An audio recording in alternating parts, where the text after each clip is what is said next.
I'll answer the question. You want answers? I think I'm entitled. You want answers? I want the truth! You can't handle the truth! Welcome back to Thinking Critical. This is Wes, and I've always wondered why there isn't really a comic book retailer union, and I've got a lot of questions about this, and here to talk with me about this very subject is a retailer himself, the proprietor of Larry's Comics. Larry, how you doing, buddy? Hey, Wes, thanks for having me on. I don't know about unions and stuff per se, but comic books does have a retailer organization, ComicsPRO, for fee. You know, you can join ComicsPRO and that gets you access to, I don't know, their community, and a bunch of top retailers will teach you the professional way to run your store. And they have a couple great trade shows. And they actually have their annual like ComicsPRO event where all the retailers get together. They have a keynote speaker. They talk about a lot of the issues in the industry. And hopefully behind the scenes when that happens, maybe some of these issues get ironed out a little bit.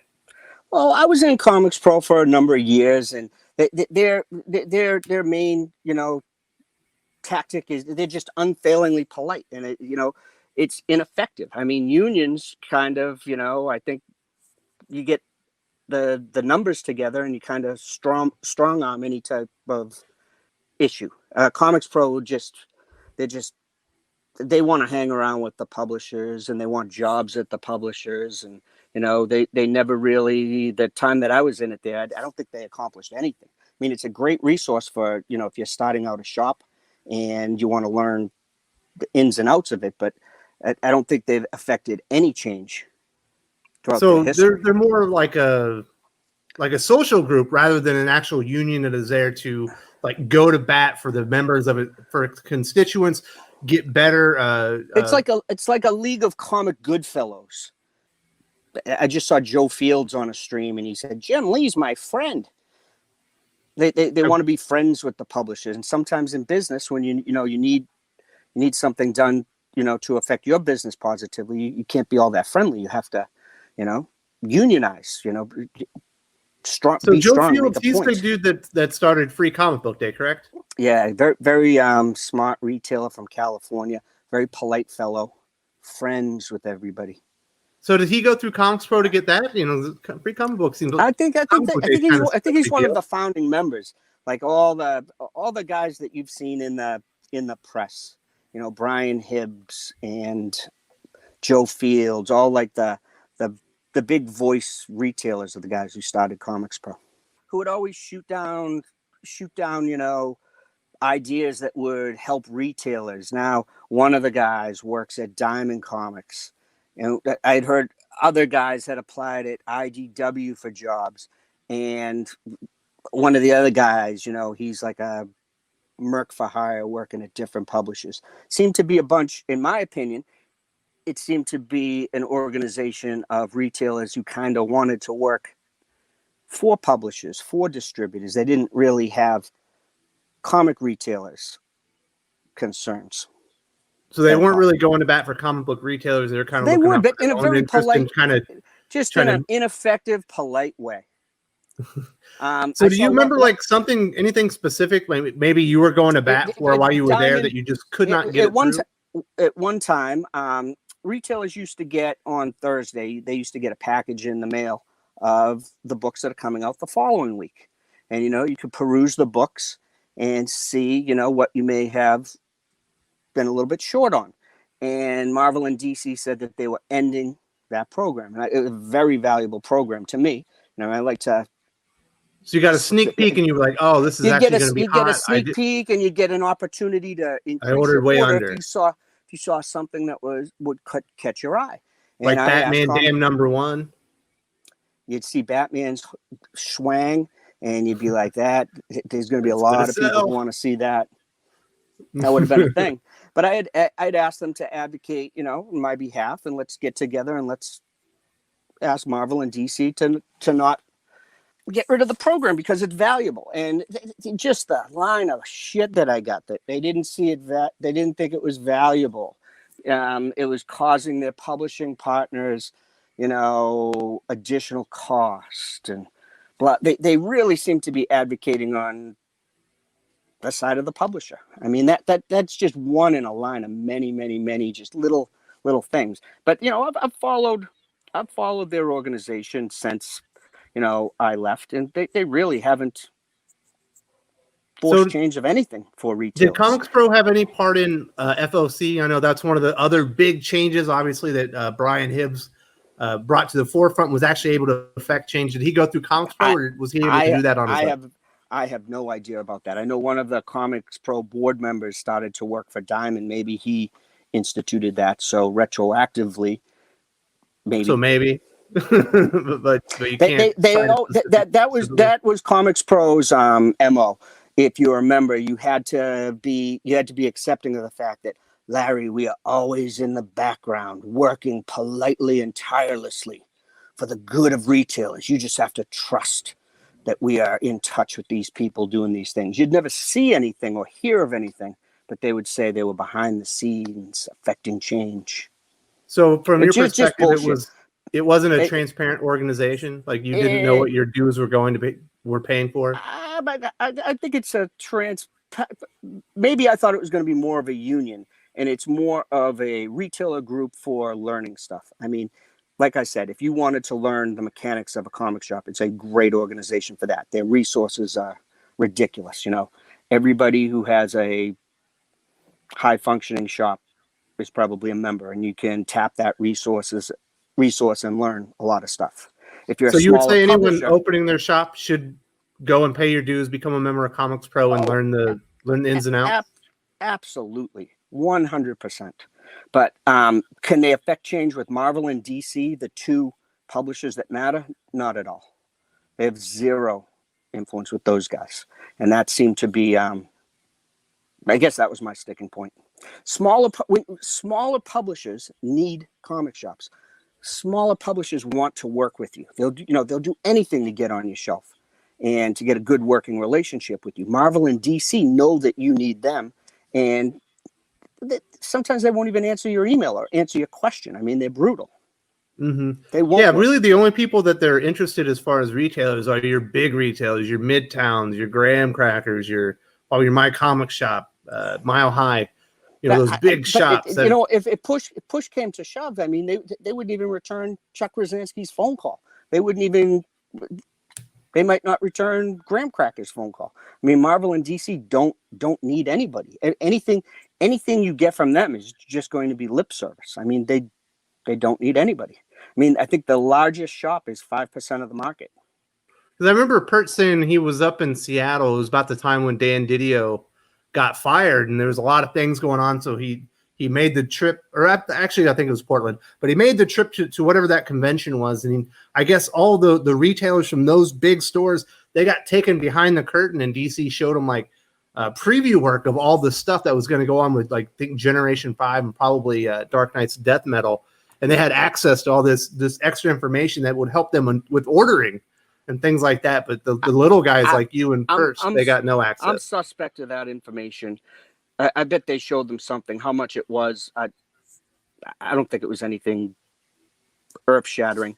Example, DC set up at a ComicsPRO meeting years ago, and they were talking about their publishing plans for the year. And then 1 week later, they announced the new 52.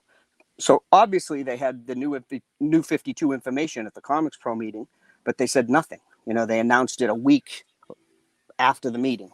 So they didn't want to spoil it? I didn't want to spoil it, but I mean, if you're a hot dog manufacturer and your hot dog vendors are all there in the room, I mean, why don't you tell them what kind of new hot dogs are coming out this year? Yeah, I mean, we got a hot dog on a stick, fellas. You might want to buy this one. We got the balloon hot dog. It's going to be a great one. But to answer your question, I don't think that comic books has a union. They have a failingly polite retailer organization that's a great resource for you to learn the nuts and bolts of running a comic shop. They've got a great one of those, but they don't have a union that can affect change. And honestly, I don't even know how you go about starting a union. Yeah, do you think there's too many competing interests, competing voices to where you couldn't even get everyone really on the same page? Obviously, you can never get everyone on the same page, but you need a majority, like 65, it's the 70%. Strength and weakness of the direct market. I mean, The rumor has it it's 1,200 shops right now, and every single one of them is, completely different than the other one. I don't know if you could get everybody on the same page, but I'd love a union. That'd be great. And then when Marvel cancels Spider-Gwen, they'd get a visit from the comic retailers union and say, they'll let them know that it'd be in their interest to maybe finish the run. Spider-Gwen, finish the run. That'd be pretty. It was one of my sweet. things recently. They decided to Marvel and DC moved a lot of books, and they're just going to finish their limited runs on digital only. It's like you're kind of screwing over a lot of customers. Like even though I understand that they need to go away. I'm waiting to see what shoe drops today. I mean, all the great news they drop on us. Just fucking bombshell after bombshell coming every day. What they're going to cancel next. The one that my customers. They canceled like a dozen books and I didn't hear about it. When they canceled Terrifics, I started getting texts, phone calls, emails. I mean, that pissed a lot of, hardcore comic book buying customers off. Like they're not going to finish the run of Terrifics. Yeah, that one's strange because it's like, it's in like, what, issue like 26 or 7 or something. It's not like a new comic book or either. It's like people have long runs of that. It's been out for a few years. You'd think they would just let it end, just publish it till the last story is over and then finish it. You know what? Finish what you start. All right. If you solicit, don't quit halfway and use the pandemic as an excuse to save a couple dollars. It's a giant corporation. They could fucking finish the run and take care of these people who, supported them their whole lives. I mean, that's just a rotten thing to do, especially being, Time Warner. They can afford to print 3 comic books and then just be done with it. You're not making money on Terrifics, so stop publishing Terrifics, but finish the run. So, getting back to the union talk, do you think that there would be pushback? Like, if you were able to get a union talk going, do you think like the bigwigs over at ComicsPRO would actively oppose that and try to make it not to happen so they wouldn't lose their influence as well? I don't know. I have no idea. I mean, they like to they want to be the guys who are meeting the big publishers and establish the personal relationship, whether they're for their shop. Because after that, there'll be a union head and there's going to be a lawyer, a team of lawyers. That's how kind of unions work. I don't know how unions work, but I know that the comic industry could use a unified voice that has a little bit more teeth than the ComicsPRO trade organization, the League of Extraordinary Polite Gentle Fellows. So one of the weird kind of, I don't know, it's kind of a myth or a belief out there is that there's a group of comic book retailers that are sabotaging the entire industry by buying like mounds of Devil, Dinosaur, and Moon Girl and, Genlock and, buying all these books that don't sell just to keep them going. Like, do you think that there's... Just to keep who going? Just to keep the book, publishing. So to keep the numbers up, but they can't sell them. See, let's take each of those properties and explain each one. Moon Girl is a property that's created to get Marvel into the ultra liberal, Scholastic, and American Library Association. I don't think Moon Girl was ever created for the direct market. Kind of like Moon Girl, it sells low numbers, but it sells to a different class of customer. You know what I mean? It's young women or it's women. It's when I took my daughter into my store for the first time when she was 4 years old, and I said, Elise, you've been good today. You can have whatever book you want. And she looked around my store and she came up to me and said, Dad, you have a store for little boys. Like it first trip around my store, there was nothing that caught her eye. And, it made me rethink and, kind of redo my whole shop. But Marvel and DC, they create products for other classes of trade beside the direct market. And it seems like that people in the direct market really get their panties bunched, when these young adult novels exist for DC that aren't, the reflection of the characters in the comic books. I mean, it's a product created for another class of trade, and we can choose to carry as little or any of them as we want. Yeah, but do you believe the rumor, or maybe the conspiracy theory that there are comic shops out there just blowing money, not making profits because they want to prop up, the shitty books at Marvel and DC? Well, I don't. I have 1,000 copies of Moon Girl Bumper Edition that I bought, to put away for the future, because I think that if Moon Girl ever makes it to Disney Plus, I thought it was a great investment. I didn't do it to sabotage the comic industry. I did it because I'm a modern speculator. That's not me. That's not a drop in the bucket, buddy. I don't. I think that there are people out there, yes, that are modern comic book speculators. I mean, I love specking on modern books. I buy, if I see something I like, I'll buy it for a warehouse, for. All right, we got to tell them the story about Secret Warriors. How many did you order? Now 0. Oh, but before now then, 0. The orders are canceled. But before that, you ordered the story with Secret Warriors, and I think I had mentioned it to you.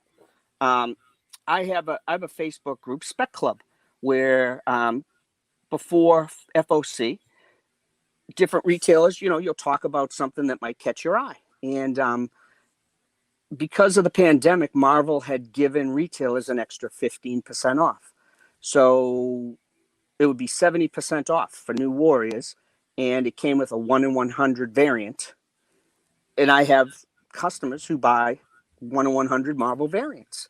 So at 70% off and a 1 in 100, it made sense. I threw it out there that I might buy 500 copies of this. And Rich said, "Hey, can I quote you?" And I said, "That's fine, Rich. You can quote me." I thought he runs modern spec, related articles from time to time. But he quoted me in Larry was virtue signaling his SJW buddies to send a message that this is great that these characters, include everybody. He asked me, I thought he was quoting me in 70% off is a great buy type. Which article. you're talking about Rich Johnston? Yeah, Bleeding Cool. He did an article about,